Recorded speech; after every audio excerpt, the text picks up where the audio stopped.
आपल्या घरातल्या एखाद्या व्यक्तीसाठी काहीच का करत नाही? आणि म्हणून मी बोललो.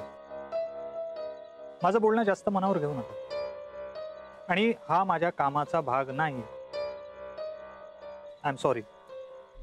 Once again sorry. थांब विश्वासराव.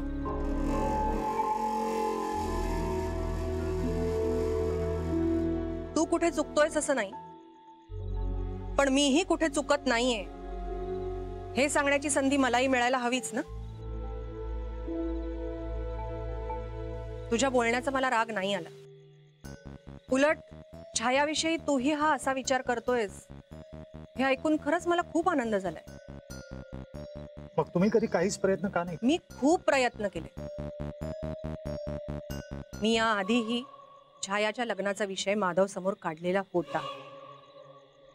छायाच्या लग्नासाठी माझा आधीही होकार होता आणि आताही आहे. पण माधवला विचार. त्याने अजून त्याचा निर्णय मला सांगितलेला नाही. रादर तो अजून काही ठरवूच शकलेला नाही.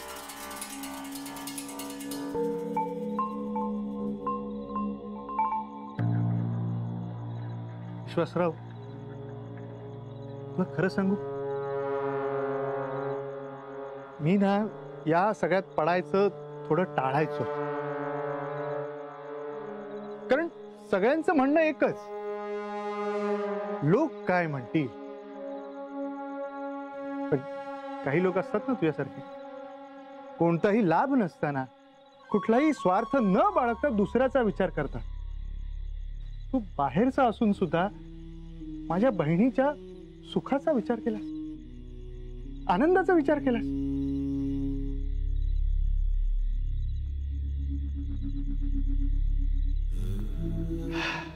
खरंच मृत्यू ना सगळं बदलतो. माझ्या बहिणीचं आयुष्य पण बदललं. भाऊ म्हणून मला खूप त्रास झाला, पण मी काहीच केलं नाही. पण आज मला वाटतंय छायाच्या आयुष्याची सुरुवात पुन्हा नव्याने व्हायला हवी. हो,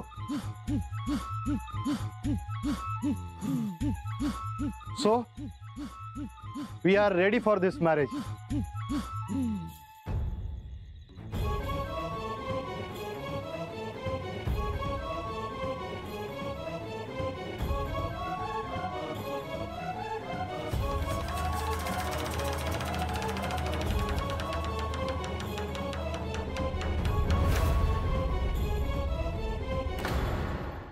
गुड मॉर्निंग. काय दत्ता? वाह माधवा, नाश्ता करणार आहेस? हो हो, सकाळचा नाश्ता दाबून करायचा, पण त्यानंतरचं दुपारचं जेवण जरा कमी. या काय वहिनीने सांगितलं नी? चांगला विनोद होता, चांगला, आवडला आवडला. सकाळी सकाळी गावात भूक लागती, शेतातून इल्यावर कावळे ओरडतात. ते चांगलं आहे, पण आता जरा जप. गावाकडे तशी प्रकृती चांगली राहते, पण शहराकडे हे जपावं लागतं बाबा. आमका काय कळताला शहरातला? अरे एकदाच काय तो अण्णावडा गेलो होते लहानपणी. अरे त्यात काय, एकदा येऊन जा ना तिकडे. तुम्ही जाशील तेव्हा येईन ना. जाऊ जाऊ, एकदा हा नेनेंचा तपास पूर्ण झाला ना की लगेच निघू. कसं विरामाक माहित तुझं मित्र काय करतात. काय झालं? काही नाही, ते नेनेंचा तपास कुठपर्यंत आलाय त्याबद्दल बोलत होतो. काय विश्वासराव कुठे? माहिती नाही.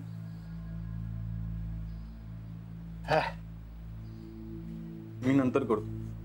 मग मला दे. रे माधव म्हणता सकाळचं नाश्तो लय करू खायो. बरोबर ना माधव? हा हो हो हो. नाही मी नंतर करीन ना दादा. आणि हा पूर्वा पांडू पण ठेवून दे. काल लय मार खाल्ल्याने त्याने. हो, एकदा कोण आरोपी असो तो पकडलो जाय तर बरा व्हायचं. ते सगळं ठीक आहे रे, पण आईचं पण जरा बघायला हवं. अरे काल हळदी कुंकवाला ती सवाशिनी सारखी सजून आली. पण तू विश्वासराव कसल्या तरी बाबाचा अंगार देतो हा ना. पण आपण सुद्धा आणखीन प्रयत्न करायला हवेत ना. प्रयत्न म्हणजे डॉक्टरकडे घेऊन जायचा काय? अभिरामा, तुझं काय म्हणणं आहे याविषयी? काय? त्याका काय विचारतोस? काय खाई नेऊ नको. अण्णा खरं दिसत असेल त्याका.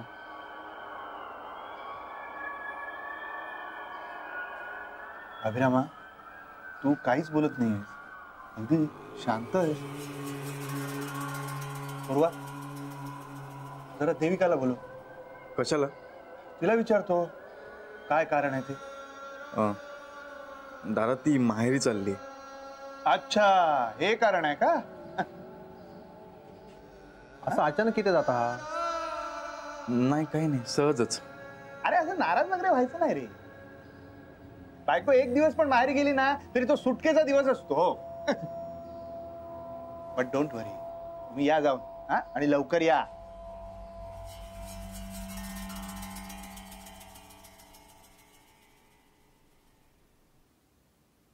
आई,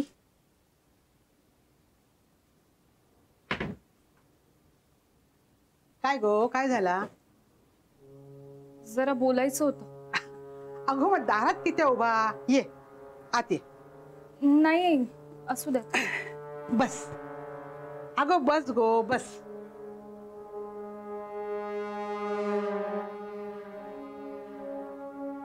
काल झाला तर लई वाईट झाला, पण तू असा सगळ्या डोक्यातून काढून टाक. आई, मी आज माझ्या आईकडे जाऊन येते. मायरा, अगो असा अचानक कित्या? सहजच. जाऊ नये, पण लवकर परत या. हा हो. आणि हा, जाताना लाडू घेऊन जावा. अशीच जाऊ नको मायरा. येते.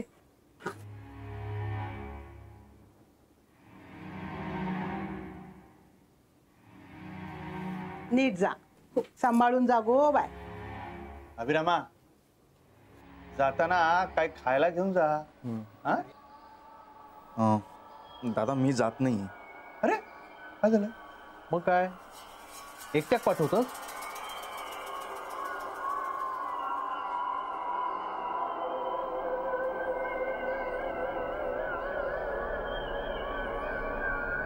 माधव दादा, नमस्कार करते. दादा नमस्कार करते. काय गो, अभिराम येत नाही वांगडा? हे काय देविका, कुठे बाहेर निघाली आहेस का? हो, अगं ती माहेरी जाते. ओ, अरे वा, छान, जाऊन ये. हा, पण नार्वेकरांचे जावई बापू सासरी जात नाहीये. का? काय रे अभिराम, काय झालं? मीच म्हटलं त्यांना, परीक्षा जवळ आली आहे ना, अभ्यास आहे त्यांना पण. एका दिवसाने काही होत नाही. आणि असंही कितीसं दूर जायचंय? वहिनी मला खरंच काम आहे. आर्चिस, तू काय करतोय? काय नाही. हा, मग तू सोडून येशील का कारणी देविकाला? ओ, गावात चर्चा चालली छायाबद्दल. लोक आमका सांगतात. आमच्या घरातले प्रॉब्लेम्स आहेत ना, आम्ही बघून घेऊ. तुम्ही का पडताय? वेळ आली ना तर तिचं लग्न पण करून देऊ. त्या विश्वासरावान तुमच्या लग्नाचा विषय ह्यांच्या समोर असोच काढल्यान काय? चांगले मी काय करतलं? काय करणार? तुमच्यामुळे माझ्या नवऱ्यात